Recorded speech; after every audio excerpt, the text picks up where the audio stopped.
It's appalling. And the smell. But what can have happened here? Stay calm, Watson. Take note of every detail and be careful not to move anything. Very well, Holmes.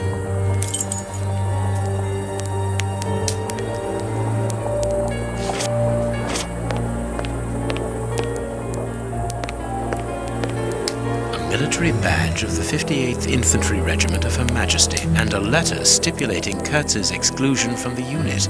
He served in 1881. At that time, the regiment served in South Africa.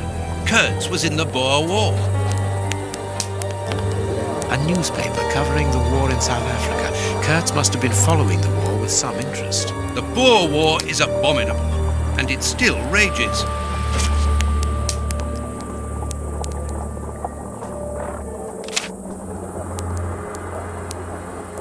Grapes!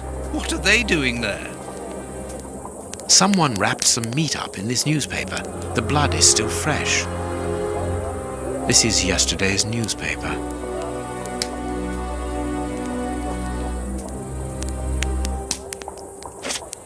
The dog's bowl is empty. Someone brought food for the dogs, probably just before the fight broke out. And just after they had been fed, they attacked a man to eat him. Incredible. Let us look at our deduction board, Watson.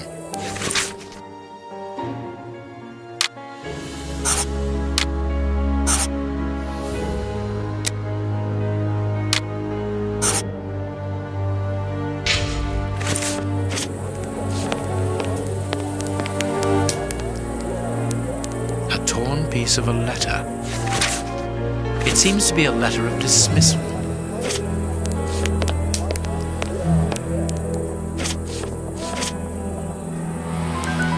What a horrible wound.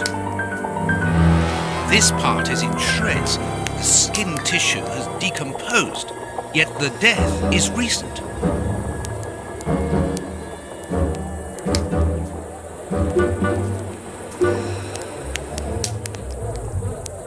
The skin was deeply torn.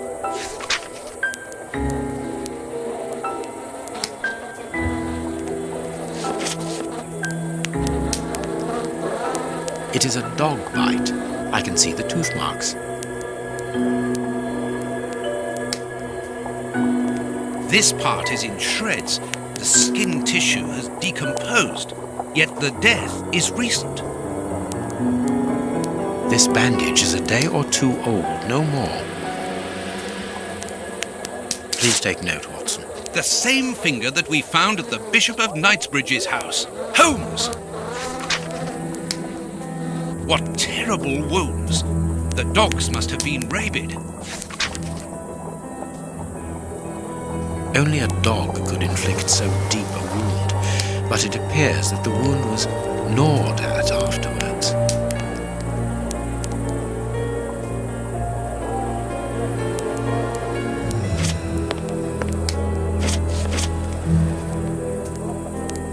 Size 9. Hobnail boots like those worn by labourers. What a horrible wound. Size 9.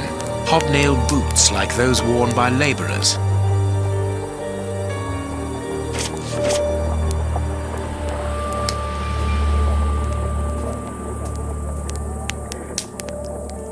This part is in shreds. The skin tissue has decomposed, yet the death is recent.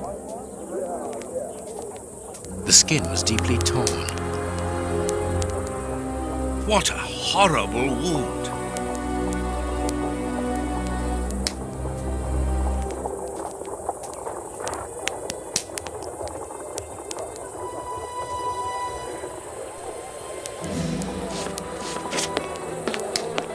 I am missing some information.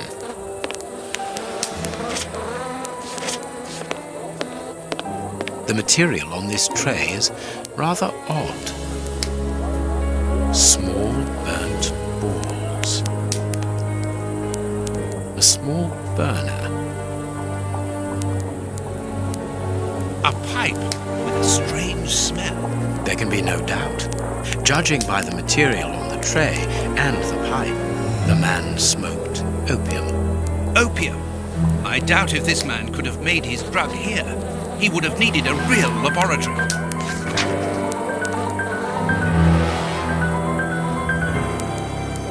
Let us look at our deduction board, Watson.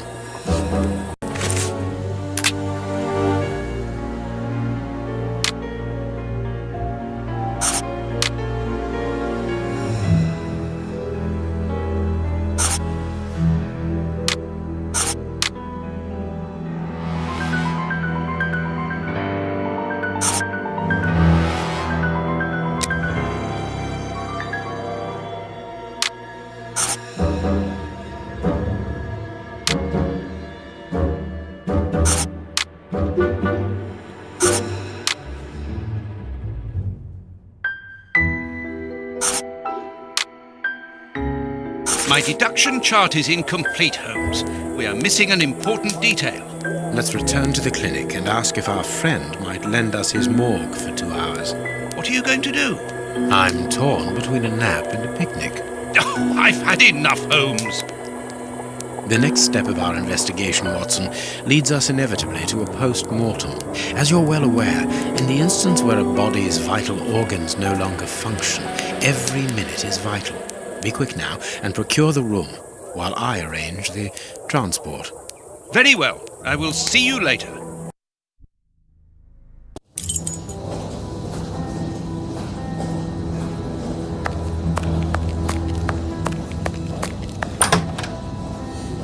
Ah, Grant, you are still here. I need to ask a favor from you. What sort of favor, my dear friend? Might I use your morgue for a couple of hours? It concerns an affair of the greatest Use the morgue? Whatever for? Letting you poke your nose in everywhere is one thing, but closing my eyes to I don't know what unsavory practices. No, it's nothing like that. No, it isn't possible, sorry. Grant, listen to me. Don't insist. Where do you think you are? Perhaps because you come from the rich area, you think you are entitled to do whatever you like. But here in Whitechapel, it's the real world, you understand? The real world, where we have to take risks. Do you even know what that means?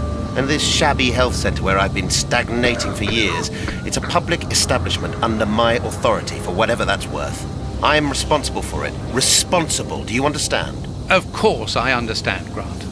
Good. I understand, first and foremost, that you are a coward. What? A coward, I said, sitting on your backside behind a desk for years, complaining about your fate without even trying to change a single thing about it. I won't allow you. And you dare to talk to me about risks? I, who was wounded in Afghanistan while in Her Majesty's service, and who for a great many years has taken part in some of the most dangerous criminal investigations the country has ever known. But as for being responsible, as you call it, it begins with doing your job properly, particularly when one is a doctor and caring for the poorest people within our society. The real life? Ha ha! Don't make me laugh. I am a doctor too, Grant, don't forget. And I'm ashamed of my profession when I see the state of this centre. it's not my... So, your disgusting morgue, you are going to allow me to use it, dear friend, because I urgently need it for a vitally important affair that is way over your head, and whether it pleases you or not. Understood? If you want to be like that about it, do whatever you like. I wash my hands of the entire thing. That doesn't surprise me.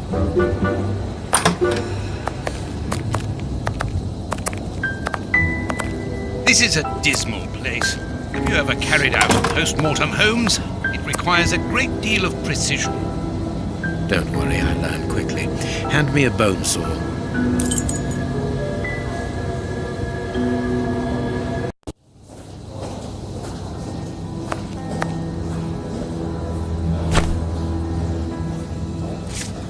Go carefully, Holmes, even so.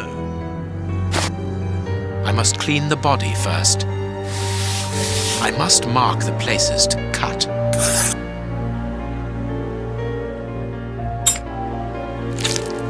My notches are ready.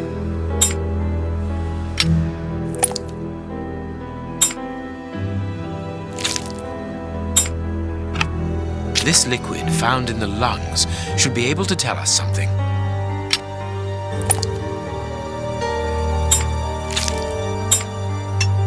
A ball of paper, swallowed recently.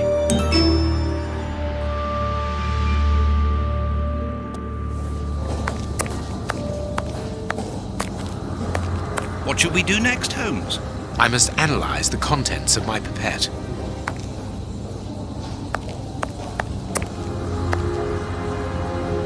This liquid found in the lungs should be able to tell us something.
Poison, and apparently very virulent.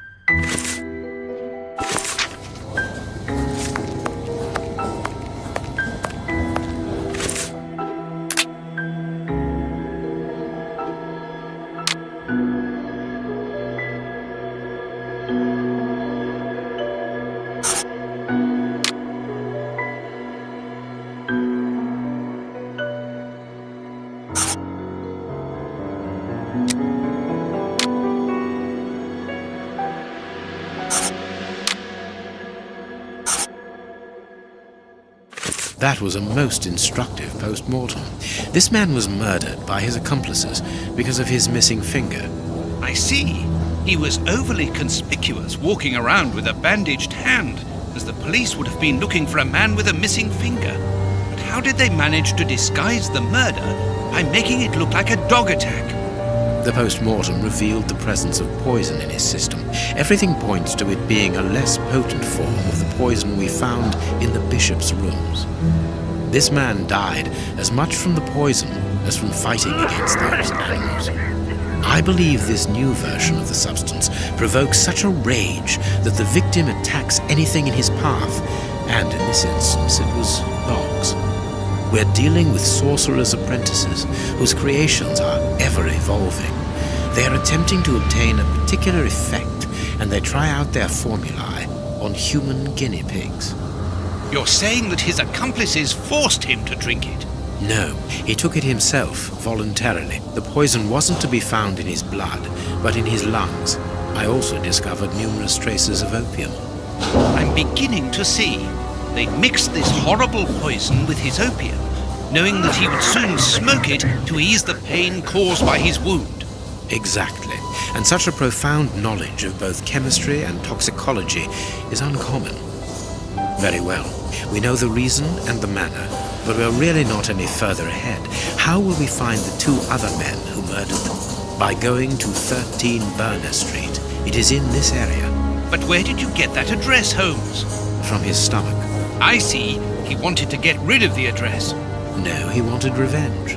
I don't follow you. When the man with the missing finger began to feel the effects of the poison, he knew that he was going to die, and he knew that there would be a post-mortem. Shall we go?